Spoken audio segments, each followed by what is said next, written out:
Hello everyone, welcome to ASR NCRT Decoder. So in previous video we learned about teeth. We have different type of teeth, that's why we are heterodont. We have two different type of set in our whole life, that's why we are known as diphyodont. And our our teeth is embedded in a jaw, that's why we are known as thecodont. Okay, so that we discussed in our prior classes. So now we are going to continue the tongue, the spatial one. After that we will go through the salivary gland. Okay, so here the picture is all drawn. This is the tongue having a fungiform papillae that's look like this structure, and it is present in a tip of the tongue in the front side. Next one is a falciform papillae, the dot structure present here. Whenever you clean your tongue at the time of brushing, then you all are able to see, आप उसको देख पाते होंगे कि किस तरह से आपके filiform papillae हैं, fungiform papillae हैं, है ना. Next is what foliate papillae. Foliate papillae थोड़े से बल्जी होते हैं, बाहर की तरफ उभरे हुए होते हैं. तो ये ज़्यादा किस में पाए जाएंगे? हर्बीवोर में. एनी टाइम ऐसा हुआ है आपके ज़िंदगी में कभी भी कि आप कभी हर्बीवोर्स को घास खिला रहे, ये चना दाल खिला रहे हो या फिर रोटी खिला रहे हो, and whenever it will stick your hand, जो वो ऐसे जीभ को चिपका कर कैसे वो करते हैं, तो इट फील्स वेरी रफ, नहीं? तो जब भी कभी आप ऐसा करें, I am having one experience कि जब भी रोटी खिला रहे थे तो दैट टाइम आई फील कि बाप रे बहुत ज़्यादा रफ है इसका जीभ. तो क्यों है rough? Because of presence of foliate papillae. ये हर्बीवोर्स में होते हैं ना. एंड सर्कमवेरिएंट पैपिलीज जो होते हैं वो सर्कल साइज के होते हैं, और फिर इस ट्रायंगुलर स्ट्रक्चर में अरेंज होता है at the base of the tongue. Next is what we have different type of tonsils also. हमारी बॉडी में बहुत सारे टॉन्सिल्स हैं माउथ के अंदर. तो आप सुने होंगे कभी डॉक्टर से कि आपको टॉन्सिल हो गया है, टॉन्सिल बढ़ गया है ना. हो गया है नहीं, आपके पास टॉन्सिल है, ठीक है, आपके पास टॉन्सिल है, वो होने की ज़रूरत नहीं है, वो बढ़ जाते हैं with because of infection. Now the question is ma'am tonsil जो है वो हमारे माउथ के अंदर ही क्यों है? तो एक्चुअली वो माउथ के अंदर नहीं है.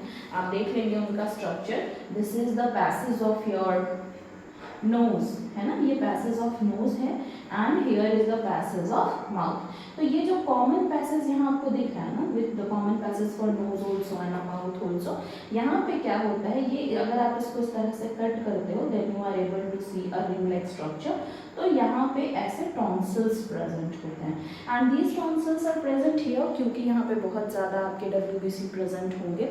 यही वो प्रोन एरिया है जहाँ पे बहुत ज़्यादा चांसेस है माइक्रो ऑर्गेनिजम्स के अटैक का. जैसे आप खाना खा रहे हो with the help of food, with the help of water, with the help of air what we breathe, तो इतने सारी चीज़ों के थ्रू आपका जो स्ट्रक्चर है यहाँ पे प्रेजेंट टॉन्सिल, तो वो माइक्रो ऑर्गेनिजम्स को ख़त्म करेगा, किल करेगा.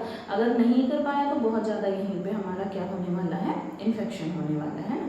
तो that's why it's known as what, tonsil हो गया है, बट एक्चुअली में वो क्या होता है, हो नहीं जाता है, वो फैल जाता है या फिर आपको फूल जाता है इन्फेक्शंस की वजह से. तो आपको किसी भी चीज़ को स्वेलो करने में प्रॉब्लम होती है. अब स्वेलो करने में प्रॉब्लम क्यों होगी? ऑब्वियस सी बात है, the structure present here if it will became bulgy like this, तो ये जो पैसेज है वो पैसेज का तो जगह कम हो गया ना. तो जब पैसेज की जगह कम हो जाएगी and when you want to engulf your food, तो फिर आपको प्रॉब्लम करेगा, है ना.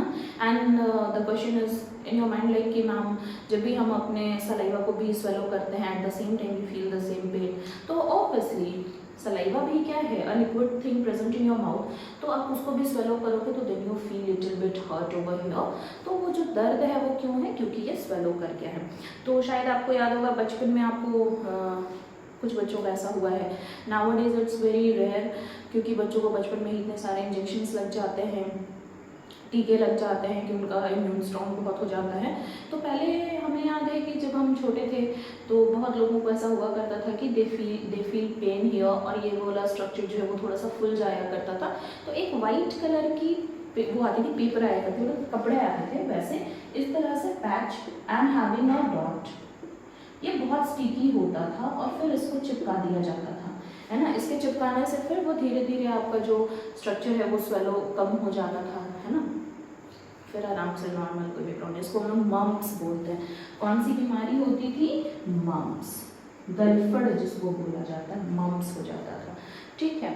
तो now have a look of here. तो ये हमारे टॉन्सिल्स हैं। Tonsil is present over here to provide us protection from different type of micro organisms and different type of papillae we have. ये सब तो चलो ठीक है, 10th में आपको पैपिलीज नहीं जानने हैं, what is the work of it and where it is present, but very important thing what we have to know is the taste bud. Okay, so this is the tongue. Tongue है, tongue के front में क्या है? Sweet. टंग के front में आप क्या feel कर पाते हो? स्वीटनेस, ठीक है। And here you are able to feel sour, no sorry salty. Next you are able to feel sour, and after that here it is what? Bitter. Okay, so what does it up? here only it start doing the same. कुछ भी होता नहीं है,